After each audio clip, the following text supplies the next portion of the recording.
Assalamualaikum warahmatullahi wabarakatuh. Jumpa lagi dengan RI King Parts Nusantara Channel. Kali ini saya akan membawakan sebuah presentasi tentang pusaka yang sempat menggegerkan Indonesia. Bulan Maret 2020 terjadi dua peristiwa besar di Indonesia.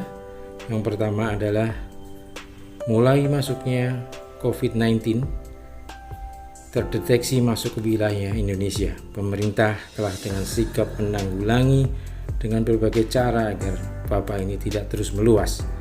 Semuanya perlu kerjasama dengan seluruh lapisan masyarakat. Cepatlah sembuh, Indonesiaku.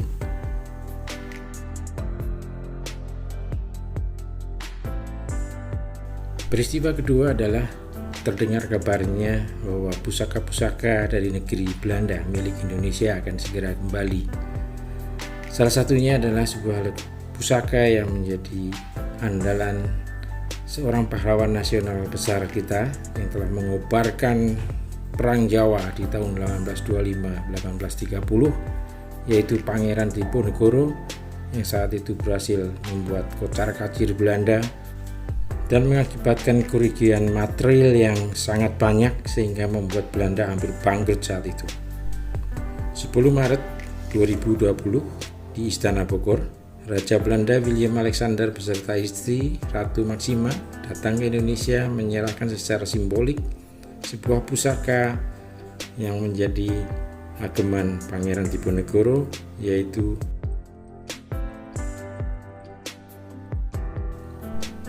sebuah keris yang diberi nama naga siluman. Saat itu kegegeran dalam dunia Tosanaji Indonesia pun dimulai, karena secara fisik ternyata apa yang disampaikan itu adalah sebuah keris Lux 11 dengan dapur naga sasra. Jadi sangat berbeda dengan apa yang disebut sebagai naga siluman. Sebelum proses penyerahan pusaka tersebut, tentu saja pemerintah Belanda sudah melakukan verifikasi, yaitu dengan melihat dokumen-dokumen terkait, diantaranya adalah catatan dari Sentot Prawirodirjo yang mengaku melihat sendiri penyerahan pusaka itu dari Pangeran Diponegoro kepada seorang tentara Belanda. Kemudian Raden Saleh yang memberikan deskripsi catatan pada pernyataan Sentot Prawirodirjo tersebut. Kemudian dari tim Indonesia pun mengirimkan perwakilannya untuk melakukan verifikasi di negeri Belanda, dan didapati bahwa di bilah keris itu di bagian wuwungan itu ada motif yang menurut mereka adalah sebuah motif kepala naga tanpa badan yang disebut sebagai naga siluman. Hal ini kemudian terus menjadi polemik di kalangan masyarakat perkerisan atau dunia Tosanaji di Indonesia. Berbagai kalangan memberikan pendapat, opini, diskusi-diskusi dari tokoh-tokoh budaya, politik, sampai dengan masyarakat awam biasa ramai memperbincangkan masalah tersebut. Geger jagat Tosanaji bisa terjadi karena ada beberapa hal. Yang pertama, sosok seorang Pangeran Diponegoro adalah pahlawan nasional yang sangat dihormati oleh kalangan masyarakat Indonesia. Perjuangannya, patriotiknya, dan kehidupan religinya yang dapat menjadi teladan bagi bangsa ini. Sehingga apapun yang terkait dengan Pangeran Diponegoro akan menjadi perhatian bagi masyarakat Indonesia.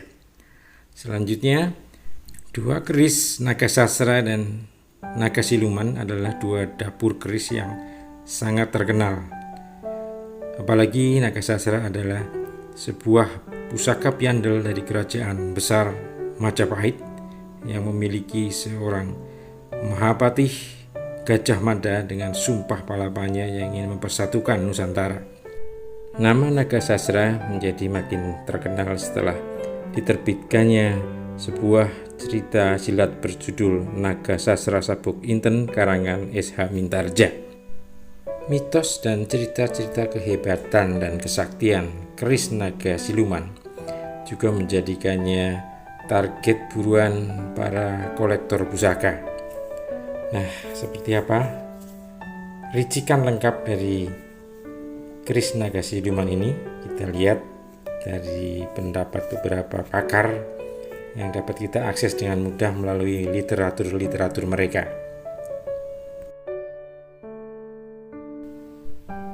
Bambang Harsrinuksmo dalam bukunya Ensiklopedia Keris Naga Siluman, ciri khasnya selalu tanpa badan dan ekor.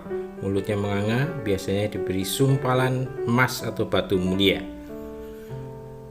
Haryono Haryoguritno dalam bukunya Keris Jawa Antara Mistik dan Nalar, naga siluman adalah naga gaib yang tidak terlihat badannya, hanya kepala saja. Kemudian Ngabei Ronggo Sutrasna dalam Serat Centini Jilid 2 disebutkan bahwa naga siluman adalah naga gaib yang tidak terlihat badannya, hanya kepalanya saja.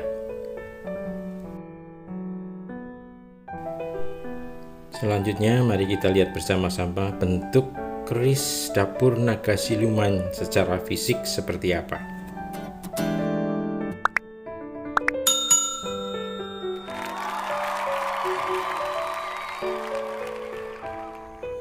Sedulur Pak Keris dan Tosan Haji, di hadapan kita ada 3 bilah keris, yang satu wilahan yang akan saya pergunakan sebagai ilustrasi dalam pembahasan sebuah keris dengan warangka gaya Gayaman. Warangkanya dari kayu timoho ya, timoho belang ini, dan dedernya dari kayu sawo lawasan ini.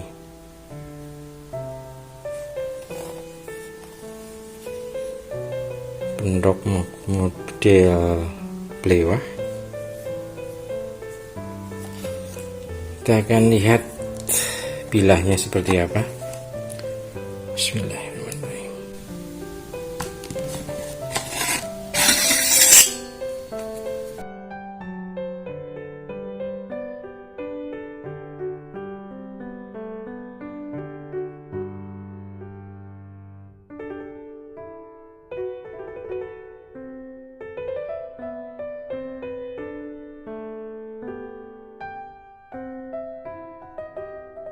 Sebuah keris look ya. Kita hitung looknya 1, 2, 3, 4, 5, 6, 7, 8, 9, 10, 11, 12, 13. Bagian gandik yang berornamen seperti ini disebut dengan ganan. Ganannya adalah naga. Terlihat kepala dengan mahkotanya. Bagian dada menyentuh ke gandik. Di bagian badan menghilang di sepanjang bilah.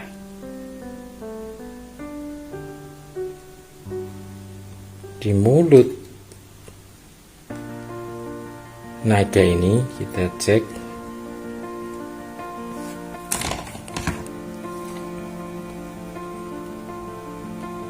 ada sumpalan berwarna kuning, kemungkinan emas.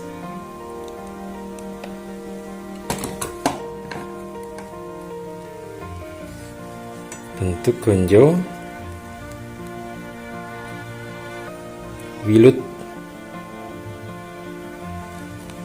dengan ciri-ciri ricikan yang seperti saya sebutkan.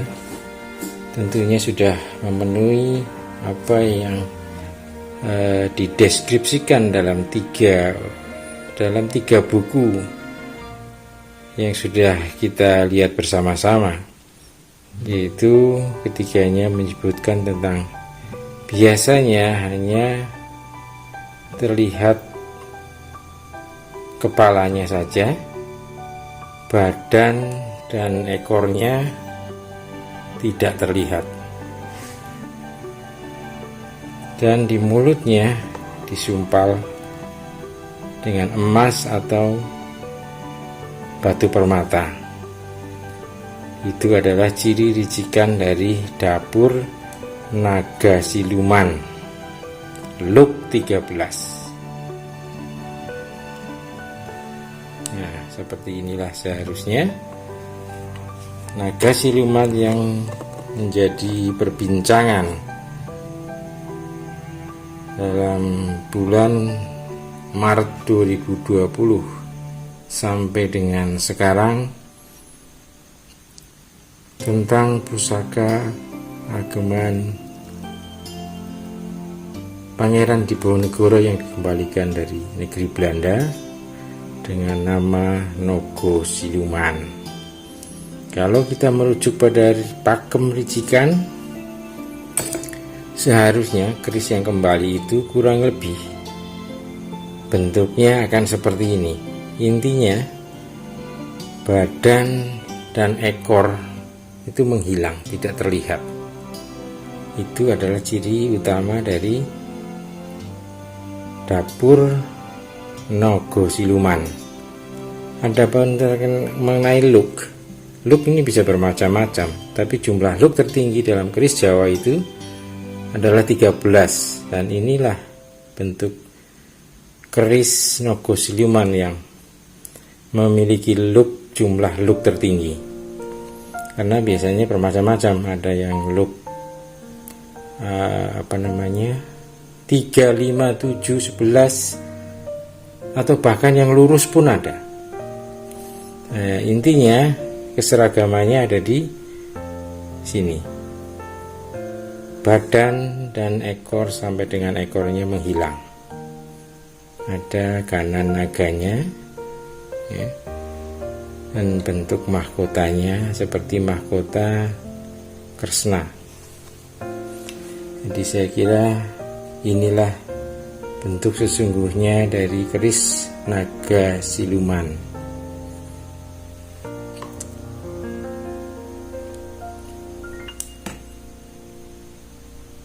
Keris ini tentu sangat berbeda dengan yang disebut sebagai Nogo Sosro, seperti yang disebutkan oleh para pengamat perkerisan tentang keris yang diterima dari negeri Banda.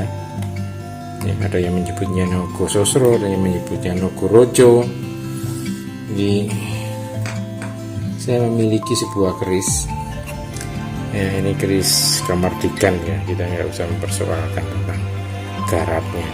Ya, ini saya hanya mempergunakan ini sebagai ilustrasi saja. Ini adalah naga, dapurnya naga kembar.